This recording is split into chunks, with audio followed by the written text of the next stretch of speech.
नमस्कार विद्यार्थी मित्रांनो, क्रिएटिव्ह मॅथ्स मराठी या आपल्या लाडक्या युट्यूब चॅनलमध्ये पुन्हा एकदा तुमच्या सगळ्यांचं सहर्ष स्वागत आहे. इयत्ता 10वी पूर्व परीक्षेच्या अनुषंगाने तयारी करतोय. पूर्व परीक्षा गणित भाग 2 वरती मित्रांनो आपण चर्चा करतोय.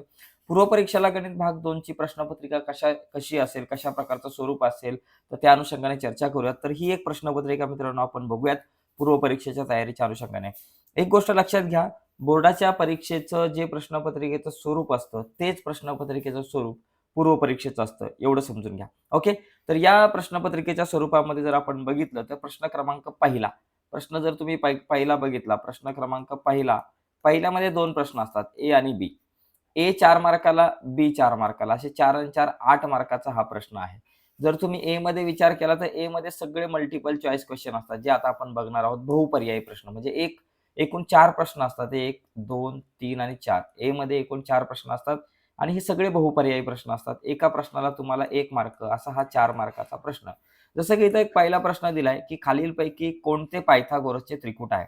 तर इथे बघा, पायथागोरसचं त्रिकूट आहे म्हणजे 3, 4, 5. म्हणजे तुम्ही जर बघितलं, 5चा वर्ग येतो 25 आणि 3चा वर्ग 9, 4चा वर्ग 16, 9 आणि 16 25. म्हणजे मोठ्या संख्येचा वर्ग इतर 2 संख्येच्या वर्गांच्या बेरजेइतका असतो.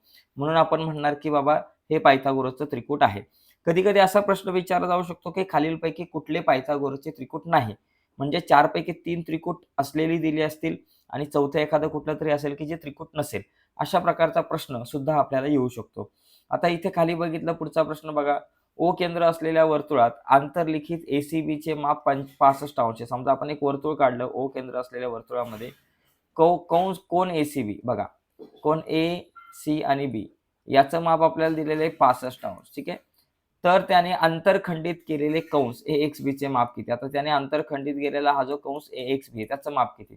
तर ह्या कंसाचं माप या कोनाच्या दुप्पट असतं. 165 च्या दुप्पट झाले 130.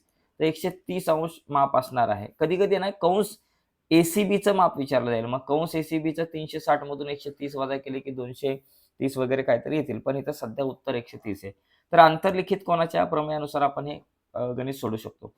तर तिसरा प्रश्न बघा, आरंभ बिंदूचे 3, 4 या बिंदूचे आरंभ बिंदूपासूनचे अंतर. आता आरंभ बिंदूचे निर्देशक काय असतात बाबा? तुम्ही बघितलं तर 0 आणि 0 असतात आरंभ बिंदूचे निर्देशक. आता आपल्याला जो बिंदू दिलाय त्याचे निर्देशक आपण काय म्हणू बाबा? आपल्याला जो काही बिंदू दिलाय त्याचं निर्देशक ए म्हणू आणि आरंभ बिंदूचे निर्देशक 0 आणि 0 असतात आणि या ए बिंदूचे निर्देशक आपल्याला दिलेले आहेत 3 आणि 4. तर याला आपण म्हणायचं x1, y1, याला आपण म्हणू x2, y2. आता इथं अंतराचं सूत्र वापरायचं आपल्याला AO. हे एक अंतराचं सूत्र आहे. तर अंतराचं सूत्र काय असतं? x2 वजा x1 चा वर्ग अधिक y2 वजा y1 चा वर्ग. तर x2 वजा x1, आता x2 माझ्याकडे 3 आहे आणि सॉरी x2 4 आहे आणि x1 किती 0. 4 वजा 0 त्याचा वर्ग अधिक y2 वजा y1, सॉरी x2 वजा x1, x2 3 आहे आणि x1 0 आहे. 3 वजा 0 चा वर्ग. y2 वजा y1, y2 4 आहे, y1 0 आहे त्याचा वर्ग. आता इथं काय येईल बाबा? 3 वजा 0 3, 3चा वर्ग. 4 वजा 0 4, 4चा वर्ग. बरोबर. 3चा वर्ग 9, 4चा वर्ग 16. 9 अधिक 16 किती झाले बाबा? वर्गमुळात 25. 25चं वर्गमूळ 5. तर इथं सी ऑप्शन करेक्ट आहे. फक्त मित्रांनो इथं अंतराचं सूत्र आपल्याला वापरायचं आहे. हे जे काही प्रश्न असतात पहिल्या प्रश्नामधले, ते सगळे डायरेक्ट सूत्रांवर आधारित असतात. त्याच्यामुळे सगळी सूत्र आपल्याला नीट पाठ पाहिजे. बघा, एका शंकूची त्रिज्या म्हणजे r बरोबर 5 सेंटीमीटर आहे आणि त्याची लंब उंची म्हणजे h बरोबर आपल्याला 12 सेंटीमीटर दिले. तर त्याची तिरकस उंची म्हणजे l.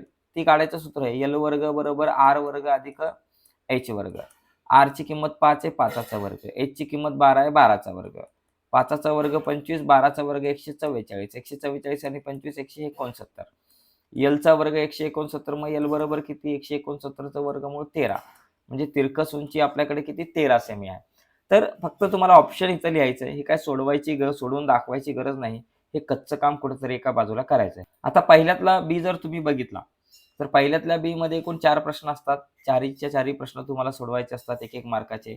इथे बघा, इथं 2 त्रिकोणांच्या क्षेत्रफळांचं गुणोत्तर विचारलंय. एरिया ऑफ त्रिकोण ABD भागिले एरिया ऑफ त्रिकोण ABC या 2 त्रिकोणांच्या क्षेत्रफळांचं गुणोत्तर. आता बघा, इथं हे 2 त्रिकोण जर बघितलं तर त्याच्यामध्ये हा A हा शिरोबिंदू सारखा आहे. याचा अर्थ यांची उंची सारखी आहे या त्रिकोणांची. इथे एकूण 3 त्रिकोण तयार होतात. एक आहे बघा, हा जो रंग दिलेला जो त्रिकोण आहे ज्याचं नाव आहे ABD आणि दुसरा हा त्रिकोण ज्याचं नाव आहे ACD. आणि तिसरा जो त्रिकोण आहे तो म्हणजे हा ABC, हा सगळ्यात मोठा त्रिकोण जो तुम्हाला इथे दिसतोय. तर या 3 त्रिकोणांची उंची समान आहे. मग उंची समान असेल तर क्षेत्रफळांचा गुणोत्तर पायांच्या प्रमाणात. इथं आपल्याला BD बरोबर 7 दिलंय आणि संपूर्ण आपल्याला BC जी आहे ती आपल्याला दिलेली आहे 20. आता यांच्या क्षेत्रफळांचं गुणोत्तर पाया भागिले पाया, कारण उंची समान आहे. मग ABDचा पाया काय बघा, ABDचा पाया BD. ABDचा पाया आपण घेऊ BD भागिले ABC. ABC जो मोठा त्रिकोण आहे त्याचा पाया काय बाबा या ठिकाणी BC. ABCचा पाया आपल्याकडे या ठिकाणी येईल असा BC भागिले BC. BD भागिले BC. BD किती आपल्याकडे 7 आहे. BC किती 20, म्हणजे 7 भागिले 20 हे आपल्याकडे उत्तर येईल. ठीक आहे. आता इथे बघा, इथे हा प्रश्न या प्रकारचा बऱ्याचदा येतोय. तो मला NQ काढायचा. आता अशी जर आकृती असेल, म्हणजे काटकोन त्रिकोणामध्ये कर्णावर जर लंब टाकला असेल, तर तो जो लंब आहे त्याचा वर्ग करायचा. हा जो NQ आहे, NQचा वर्ग बरोबर कर्णाचे जे 2 भाग झाले त्यांचा गुणाकार MQ गुणिले QP. MQ गुणिले QP. तर हे भूमिती मध्याचं सूत्र आहे.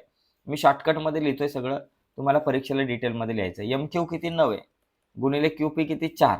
9 गुणिले 4 किती बाबा, 9 चोक 36. NQचा वर्ग 36. मग NQ बरोबर किती, 36चं वर्गमूळ 6. तर ही छोटी छोटी गणितं मी सोडून देतोय. जास्तीत जास्त गणितं सोडवण्याचा प्रयत्न करतोय. सगळी तर सोडवता येणार नाही, पण जास्तीत जास्त आपण सोडवण्याचा प्रयत्न करू. पुढे बघा, एका रेषेने एक्स अक्षाच्या धन दिशेशी केलेला कोन 30 अंश आहे. तर त्या रेषेचा चढ काढा. तर बघा मित्रांनो, याचा अर्थ तुम्हाला थीटा बरोबर 30 अंश दिलाय. थीटा दिला असेल तर चढ काढायचं आपल्याकडे एक सूत्र असतं, ते काय बाबा, टॅन थीटा. म्हणजे याचा अर्थ काय बाबा, टॅन थीटाची किंमत किती, 30 आहे. मग टॅन 30 ची किंमत किती असते, तुम्ही सारणी बघितली असेल, तर त्या सारणीमध्ये टॅन 30 ची जी किंमत आहे ती असते 1/√3. तर इथं लिहायचं 1/√3 चढ झाला. ठीक आहे. आता चौथा प्रश्न, चक्रीय चौकोन ABCD मध्ये कोन A चं माप 100 आहे, तर C चं माप काढा. आता आपल्याला माहिती आहे कोन A अधिक कोन C बरोबर 180 अंश असतं, कारण चक्रीय चौकोनाचे सम्मुख कोन पूरक असतात. म्हणजे समोरासमोरील कोनांच्या मापांची बेरीज 180 अंश असते आणि A आणि C हे समोरासमोरील कोन आहे. आता A चं माप आपल्याला दिलंय 100 अंश, अधिक कोन C चं माप काढायचंय, बरोबर 180 आपल्या जागेवर. कोन C आपल्या जागेवर, 180 अंश आपल्या जागेवर, हा 100 अधिक आहे, बरोबर चिन्हाच्या पलीकडे गेले वजा 100. म्हणून कोन C बरोबर 180 मधून 100 गेले 80. तर अशा प्रकारे आपल्याला कोन C चं माप काढता येईल. तर असा आपल्याला हा पहिला प्रश्न सोडवता येईल. पहिल्या प्रश्नामध्ये एकूण 8 मार्काचे प्रश्न असतात, कारण 1-1 मार्काचे 8 प्रश्न असतात. पहिल्यातल्या A मध्ये 4, B मध्ये 4, म्हणजे असे एकूण 8 मार्क या ठिकाणी तुम्हाला पहिल्या प्रश्नामध्ये मिळतात आणि इथे आपल्याला 8 पैकी 8 मार्क मिळू शकतात. त्याच्यामुळे पहिल्या प्रश्नाची तयारी जरा व्यवस्थित करायची आहे. इथे बघा पुढचा प्रश्न, दुसऱ्यातला A जो आहे ना, तो एकदम सोपा असतो, कारण तो कृतीवर आधारित प्रश्न असतो, लक्षात घ्या. प्रश्न क्रमांक दुसरा जो आहे, त्या प्रश्न क्रमांक दुसऱ्यामध्ये A आणि B असे 2 प्रश्न असतात. A मध्ये 3 पैकी तुम्हाला 2 प्रश्न सोडवायचे, 4 मार्क एकूण, कारण 2-2 मार्काचे प्रश्न असतात. B मध्ये तुम्हाला 5 पैकी 4 प्रश्न सोडवायचे, 8 मार्क. 8 आणि 4 असा हा 12 मार्काचा प्रश्न आहे. इथे पण तुम्हाला 12 पैकी 12 पडू शकतात. आता इथे बघा, दुसऱ्यातल्या A मध्ये जर तुम्ही बघितलं, तर कृती पूर्ण करायची. इथं दिलंय P केंद्र असलेल्या वर्तुळाची त्रिज्या 10 आहे. त्रिज्या 10 आहे आणि जेव्हा AB ने वर्तुळ केंद्राशी काटकोन तयार केलाय. काटकोन तयार केला म्हणजे इथे हा कोन झाला तुमचा 90 अंश मापाचा. ओके. तर तर या ठिकाणी आपल्याला काय सांगितलंय, की AB ने वर्तुळ केंद्राशी काटकोन केलेला असल्यास वर्तुळ पाकळीचे क्षेत्रफळ काढण्यासाठी कृती पूर्ण करा आणि पायची किंमत 3.14. बघा इथं कृती पूर्ण करू आपण. तर इथं R बरोबर 10 आहे, थीटा 90 आहे आणि पाय 3.14 आहे. तर इथं वर्तुळ पाकळीचं क्षेत्रफळ काय, थीटाचे 360 गुणिले पाय R वर्ग पाहिजे. थीटा किती या ठिकाणी 90 आहे, मग या थीटाच्या जागेवर 90. पायची किंमत 3.14, आरचा वर्ग म्हणजे 10चा वर्ग. आता या ठिकाणी काय, 9 9 चोक 36, 90 चोक 360. आता इथे बघा, 3.14 गुणिले 10चा वर्ग 100. 3.14 गुणिले 100 किती झाले बाबा, 314. आता या 314ला 4 ने भाग लावा. 4 ने भाग लावायचा 314ला. बघा, 4 7 28, बरोबर. आता या ठिकाणी बघा, 31 मधून 28 गेले 3, वरून आले 4. आता बघा, परत 4च्या पाड्यामध्ये 34 येतात का, नाही.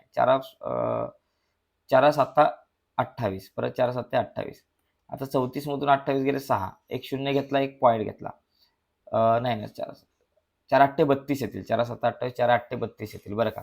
इथे 4 8 32, सॉरी, 4 8 32, 4 8 32 येतील इथे, 32. 34 मधून 32 गेले, आपल्याकडे किती राहिले, 34 मधून 32 गेले 2. एक शून्य घेतला, एक पॉईंट घेतला आणि 4 पंचे 20, 78 पॉईंट या ठिकाणी आपल्याकडे 5 चौसे मिळालं. अशा प्रकारे हा प्रश्न आपण सोडू शकतो. ठीक आहे. थोडं पुढे जाऊयात. पुढचा प्रश्न पण बघा. RD15, DS4, MD8 तर DN काढण्यासाठी कृती पूर्ण करा. तर इथं सूत्र कसं तयार होतं बघा. इथं जर तुम्ही बघितलं तर ही जी जीवा आहे MN तिचे 2 भाग झालेत. MD आणि DN. मग MD गुणिले DN करायचं आणि पलीकडं काय RD गुणिले DS करायचं. RD गुणिले DS. तर हे सूत्र असं तयार करता आलं पाहिजे. हे सूत्र या ठिकाणी इथं लिहायचं. MD गुणिले DN आणि RD गुणिले DS असं होईल. RD. ओके. आता याच्यात किमती टाकल्या. MDची किंमत किती बाबा? MD बरोबर आपल्याला दिलंय 8. मग MDच्या जागेवर आपण या ठिकाणी 8 लिहू. गुणिले DN आणि या दोन किमती काढल्यात. आता 15 चोक 60 झालं. हे 8 गुणिले इकडे आले भागिले. 8 ने 60ला भाग लावा. 8 ने भाग लावायचा 60ला.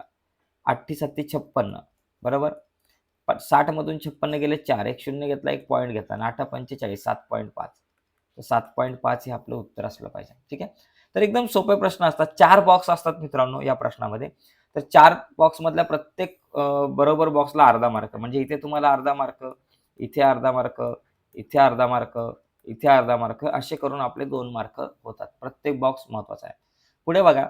एका झाडाच्या बुंध्यापासून 10 मीटर अंतरावर असणाऱ्या निरीक्षकास झाडाच्या शेंड्याकडे पाहताना 60 अंश मापाचा उन्नत कोन करावा लागतो. तर झाडाची उंची काढा. √3 ची किंमत 1.73 घ्या. ओके बघा. इथं टॅन थिटाचं सूत्र काय असतं? समोरची बाजू भागिले कर्ण. आता याच्यामध्ये जर तुम्ही बघितलं कोन म्हणजे थिटा बरोबर 60 मापाचा आहे.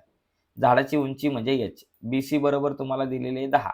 तर टॅन थिटा बरोबर समोरची बाजू भागिले लगतची बाजू असते. बरोबर. समोरची बाजू आहे AB. या ठिकाणी आपण समोरची बाजू AB या ठिकाणी लिहू. ठीक आहे. भागिले BC आहे. टॅन थिटा किती 60 आहे. आणि AB बरोबर किती आपल्याला माहिती नाही. AB म्हणजे h पकडा. आणि BC ची किंमत आपल्याला काय बाबा दिली या ठिकाणी? BC ची किंमत 10 दिली. बरोबर. आता या ठिकाणी BC ची किंमत 10 दिली. आता इथे काय केलं इथं? टॅन 60 बरोबर आपल्याकडे h लिहू शकता. h नाही लिहिता येणार इथे जरा थोडं त्यांनी वेगळा विषय घेतलाय. टॅन 60 ची किंमत वर्गमुळात 3 पकडा. ओके. आता AB छेद BC बरोबर ही टॅन 60 ची किंमत वर्गमुळात 3. तिरकस गुणाकार जर केला तर बघा या ठिकाणी काय होतंय? AB गुणिले इथं खाली काय नाही म्हणजे 1 म्हणजे AB आणि BC गुणिले हे वर्गमुळात 3. BC ची किंमत 10 आहे म्हणून 10 वर्गमुळात 3. मग AB बरोबर 10 ची किंमत 10च लिहिली. वर्गमुळात 3 ची किंमत 1.73. 10 गुणिले 1.73 किती झालं? 17.3 मीटर. तर या ठिकाणी 17.3 असं या ठिकाणी उत्तर येईल आणि इथे पण तुम्हाला लिहावं लागेल 17.3. 17.3 मीटर ही झाली उंची झाडाची. ठीक आहे. तर असा हा प्रश्न आहे थोडासा वेगळा आहे त्रिकोणमिती या प्रकरणातला.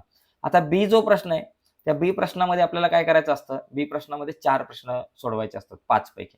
तर हा पण सोपा असतो. जसं की इथे जर तुम्ही बघितलं तर इथं तुम्ही प्रमाणाचं मूलभूत प्रमेय हे सूत्र वापरू शकता. तर इथं आकृतीवरून सूत्र तयार करता आलं पाहिजे. या आकृतीमध्ये DE आणि BC समांतर आहे. मग सूत्र कसं तयार होतं? AD भागिले DB बरोबर AE छेद EC. बघा. या ठिकाणी सूत्र लिहू आपण. बघा सूत्र व्यवस्थित लिहायचं. काय लिहिणार? AD छेद DB बरोबर AE छेद EC हे सूत्र. आता सूत्रात किमती टाका. AD किती बाबा आपल्याला दिले 1.8. 1.8 लिहिलं. DB किती आपल्याकडे दिले? DB आपल्याला 5.4. 5.4 लिहिलं. बरोबर AE आपल्याला माहिती नाहीये.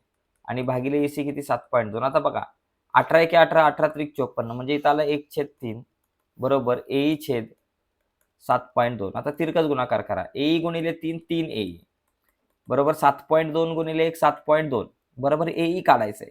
AE आपल्या जागेवर 7.2 आपल्या जागेवर 3 गुणिले इकडे आले भागिले. आता AE बरोबर 3 ने भाग लावा 7.2 ला. बघा 3 दुने 6 3 चौक 12 म्हणजे 2.4 वगैरे इथं उत्तर येईल.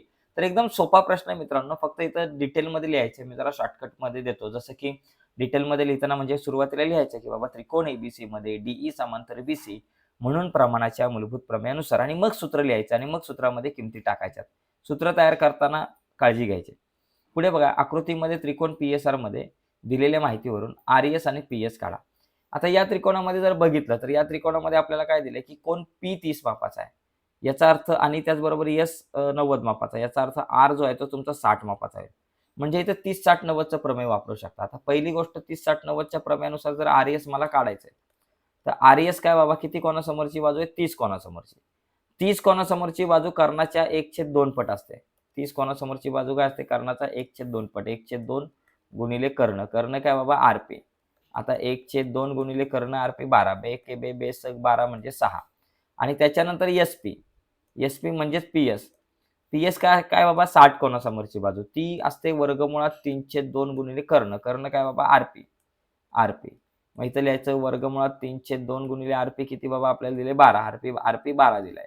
आता इथे बघा बे एक्के बे, बेशक 12, 6 आणि हे वर्गमुळात 3. 6 वर्गमुळात 3 काय झालं बाबा आपल्याकडं पी-एस. तर अशा प्रकारे हे प्रश्न आपल्याला सोडवता आले पाहिजेत. ठीक आहे. सोपे प्रश्न असतात.